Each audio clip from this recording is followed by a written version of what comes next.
नमस्कार। भाषा विज्ञान के अंतर्गत हम दूसरी इकाई के तहत भाषा के जो प्रधान अंग है उनका अध्ययन कर रहे थे। उसमें हमने ध्वनि विज्ञान का अध्ययन किया। उसके उपरांत जो भाषा विज्ञान का दूसरा अंग है पद विज्ञान, उसका अध्ययन हम इस तासिका में करेंगे।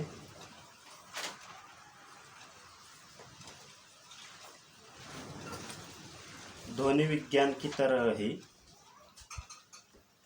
पद विज्ञान या रूप विज्ञान भी भाषा विज्ञान की एक महत्वपूर्ण शाखा के रूप में जानी जाती है तथा एक महत्वपूर्ण शाखा है जहाँ ध्वनि विज्ञान के अंतर्गत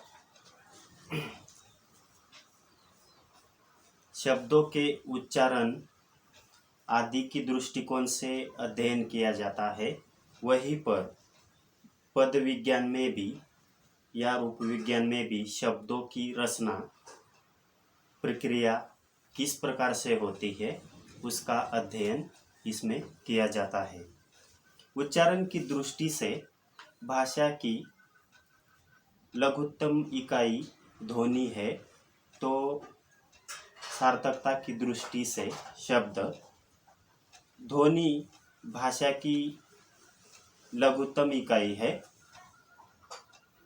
ध्वनियों के समूह से शब्द का निर्माण होता है तथा शब्दों के समूह से वाक्य का और सार्थक वाक्यों के समूह का नाम ही भाषा है। परंतु शब्द तथा वाक्य के मध्य में रचना प्रक्रिया की दृष्टि से एक और सीढ़ी होती है जिसका नाम है पद, यानी कि पद विज्ञान के अंतर्गत जिसका हम अध्ययन करने वाले हैं वह पद। पद शब्द जो है उसका सीधा अर्थ पैर होता है। पैर मानो पैर से हम चलते हैं, पैर का काम होता है चलना। एक प्रकार से हम कह सकते हैं कि जब मूल शब्द जो है वह वाक्य में प्रयुक्त होने लगते हैं तथा वाक्य में चलने लगता है, अर्थात एक निश्चित अर्थ देने लगता है, तब वह शब्द या वह पद शब्द जो है वह पद बन जाता है। यानी कि जब कोई शब्द एक निश्चित ऐसा अर्थ देने लगता है तो तब वह शब्द पद बन जाता है। इस प्रकार वाक्य में केवल शब्दों का समूह मात्र ही नहीं होता, बल्कि उन शब्दों में एक निश्चित अर्थबोध के लिए परस्पर संबंध भी स्थापित होना चाहिए। यानी कि जब सिर्फ हम शब्दों बोल देंगे तो उसमें अगर निश्चित संबंध तत्व जो होते हैं वह नहीं अगर रहेंगे तो वाक्य सार्थक नहीं हो सकता। उसमें संबंध तत्वों का होना भी तथा संबंध तत्व उसमें होना बहुत जरूरी होता है। इसके लिए शब्दों में प्रत्यय, विभक्तियाँ आदि जोड़ने पड़ते हैं। इनके बिना वाक्य जो है वह निश्चित अर्थ नहीं दे पाता। जब मूल शब्द में प्रत्यय, विभक्ति आदि के योग से विकार उत्पन्न हो जाता है तब वे पद कहलाते हैं। जब शब्द वाक्य में प्रयुक्त करने योग्य बन जाता है तो उसे पद कहते हैं। उदाहरण के लिए हम देखेंगे राम, मोहन, आम, देना, ये इन चारों शब्दों को ले सकते हैं। यदि इन शब्दों का अपना एक निश्चित अर्थ है जो मूलार्थ है, यदि बिना कोई परिवर्तन लाए ही इन शब्दों को अगर हम वाक्य में जैसे के तैसे रख देंगे तो उनका निश्चित अर्थ जो है वह हमें कभी प्राप्त नहीं हो सकता। और यह अर्थस्पष्ट करने में भी असमर्थ रहेंगे कि इन चारों शब्दों का पारस्परिक संबंध तत्व क्या है। परंतु यदि इन शब्दों में कुछ परिवर्तन लाकर या शब्दों को कुछ विकार लाकर इस तरह से लिखेंगे कि मोहन ने राम को आम दिया, तो यह एक सार्थक पूर्ण वाक्य होगा और जिसके अंदर प्रयुक्त शब्दों का पारस्परिक संबंध तत्व भी स्पष्ट है और अर्थ भी स्पष्ट दिखाई देता है। इसलिए भाषा में दो तत्व महत्वपूर्ण माने जाते हैं, एक है संबंध तत्व और दूसरा अर्थ तत्व। दोनों में अर्थ तत्व जो है वह अधिक प्रधान है तथा अधिक महत्वपूर्ण माना जाता है। विभिन्न अर्थ तत्वों का आपस में संबंध दिखाना संबंध तत्वों का एक प्रमुख कार्य माना जाता है और एक प्रमुख कार्य है। जैसे राम ने रावण को बाण से मारा, इस वाक्य में चार अर्थ तत्व है: राम, रावण, बाण, मारना। वाक्य बनाने के लिए इनके साथ संबंध तत्वों का होना बहुत ही आवश्यक तथा अत्यंत आवश्यक है। अगर इस वाक्य में से राम ने रावण को बाण से मारा, इस वाक्य में से अगर जो संबंध तत्व है ने को से, अगर ने को से इनमें से हटा दिया तो यह वाक्य जो है वह पूर्ण सार्थक वाक्य तथा एक निरर्थक वाक्य बन जाएगा। यानी कि उनमें से हमें किसी भी प्रकार का अर्थ, निश्चित अर्थ नहीं प्राप्त हो सकता। इसलिए वाक्य जब बनाते हैं तो शब्दों के साथ उसमें संबंध तत्वों का होना अत्यंत आवश्यक होता है। तो वाक्य बनाने के लिए इनके साथ संबंध तत्वों का होना अत्यंत आवश्यक होता है। इस वाक्य में चार संबंध तत्व है: ने, को, से, मारा। ने को से आदि संबंध तत्वों ने क्रमशः राम, रावण तथा बाण का संबंध दिखाया है तथा मारना से मारा पद बना है। इससे इसी में संबंध तत्व मिल जाते हैं या मिल जाता है।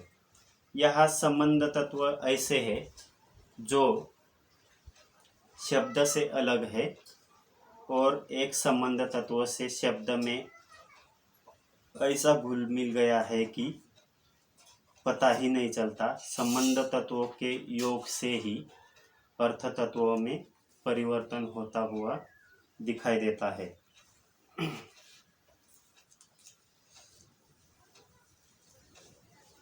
इस प्रकार पद रचना में संबंध तत्व जो है वह विशेष महत्वपूर्ण माना जाता है या महत्वपूर्ण होता है। संबंध तत्वों के विभिन्न प्रकार ही पद रचना के परिचायक होते हैं।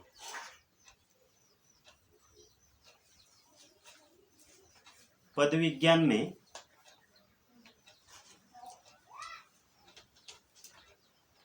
रूपों का वैज्ञानिक अध्ययन किया जाता है। पदों का रूप और उनकी निर्मित किस प्रकार हुई, इस बात को पद विज्ञान में समझाया जाता है। रूप विज्ञान या पद विज्ञान को रूप विज्ञान, शब्द विज्ञान आदि नामों से भी जाना जाता है। इसमें पद विज्ञान में शब्द और रूप का क्या महत्व है वह हम देखेंगे। शब्द जो होते हैं वह केवल सार्थक हो जाने मात्र से वाक्य में प्रयुक्त हो सकने की क्षमता नहीं रखते। उस पर कुछ संस्कार करना आवश्यक होता है। यानी कि उसमें कुछ व्याकरणिक नियम होते हैं, व्याकरणिक नियमों का पालन करना भी महत्वपूर्ण बन जाता है। उनका शब्दकोश में तो हजारों शब्द मिलते हैं, लेकिन उनका वाक्य में उसी रूप में प्रयोग करना पड़ता है, या उसी रूप में प्रयोग करना संबंध नहीं होता। उनमें कुछ परिवर्तन अत्यंत आवश्यक होता है, और परिवर्तन अत्यंत आवश्यक होता है। जैसे एक शब्द लीजिए, लिखना। यह जो शब्द है, इस शब्द का अर्थ लेखन करना होता है, लेकिन इस शब्द के अनेक रूप या अर्थ दिखाई देते हैं। उदाहरणार्थ, लिखना है, लिख रहा है, लिखवाया, लिखा होगा, लिखवाना तथा लिखा आदि प्रकार के कई अर्थ होते हैं। आदि शब्द लिखना इस शब्द से प्रक्रिया कर तैयार हुए हैं, यानी कि एक शब्द हमने लिखना शब्द लिया था, उनसे कई प्रकार के अर्थ जो है वह बन पाए हैं। उसी प्रक्रिया का अध्ययन करना पद विज्ञान का मुख्य विषय है, यानी कि एक शब्द से किस प्रकार से अनेक शब्द बनाए जाते हैं, उसी का अध्ययन पद विज्ञान के अंतर्गत होता है।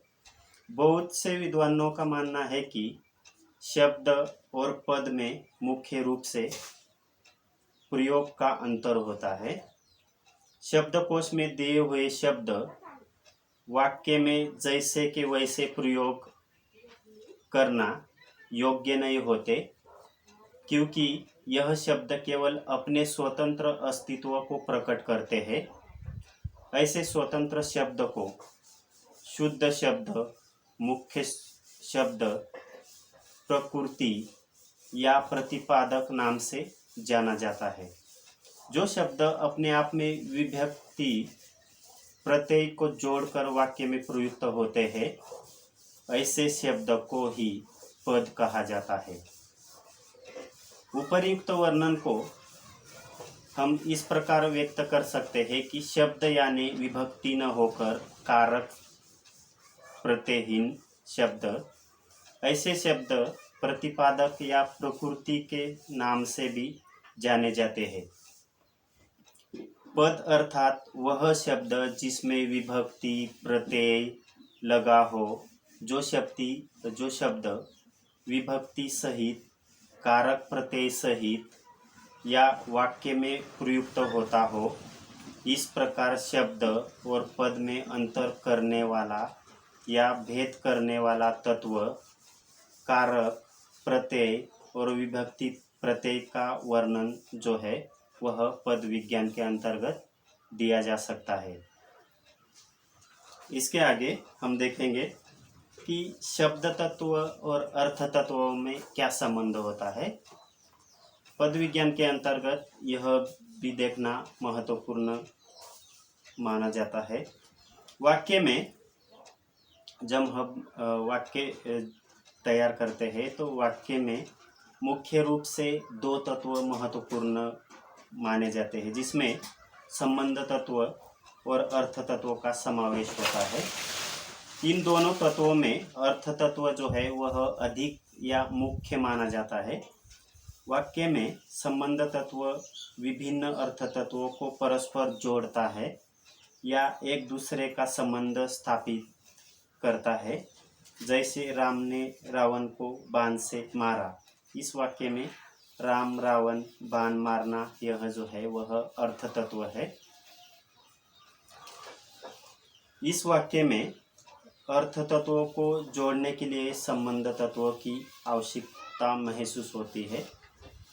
उपर्युक्त वाक्य में ने यह संबंध तत्व बताता है कि राम बाण मारने वाला है, वह करता है।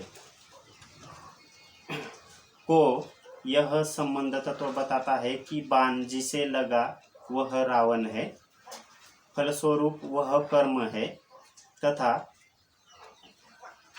तथा से तथा से यह शब्द जो है यह संबंध तत्व बताता है कि मारने का उपकरण जो है वह बाण है। और मारना शब्द से मारा यह पद बनाया गया है।